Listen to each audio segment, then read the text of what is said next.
because at the end of the party, my buddy was like, "Hey man," he goes, "I got that Mayweather Logan Paul fight." He goes, "Do you want to watch it?" And I laugh. I go, "No," and he laughed. He's like, whatever. It's like, do I want to watch that? It's like, do you want to watch me go up against somebody who flew the space shuttle to see who's the better fucking pilot? Do you want to watch the guy who flies the space shuttle act like he can't fly as well as I can? Do you really want to sit and pay and watch that?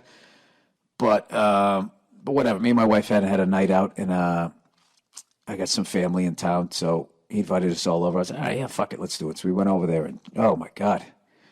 Jesus Christ. All I can say about that fight was I remember a long time ago when I was just starting out as a comedian, and I went into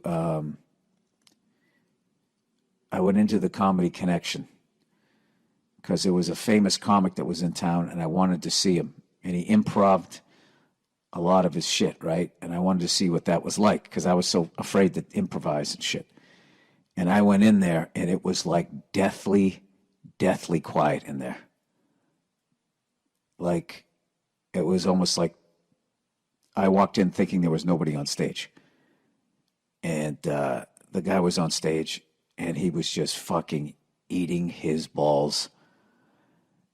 Like, I don't even know what to tell you. All right? And he got off stage. It was fucking brutal. It was one of the worst bombs I ever saw. And I just remember the crowd was walking out just like it was a funeral. And I just remember this Boston chick walking out, and she just goes, "That was the biggest fucking waste of money." And my heart like sunk, and I was like, oh my God. It put the fear of God in me. I go, I hope nobody ever says that about a show that I did. Of course that happened, but I never forgot that. And that's what I thought after I watched that thing last night. I swear to God, the only reason why I didn't fall asleep was because you be polite at somebody's house. But like somewhere in the fifth round, when I realized he was just going to carry him for the whole fucking fight, I just kind of put my head back and closed my eyes. And I was just like, don't do it. Don't do it. Don't do it. I'm up.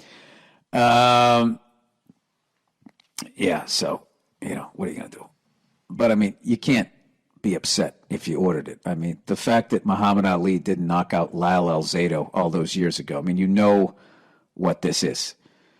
Okay? When the professional is fighting the person that's signing his check, you got to know that something is up.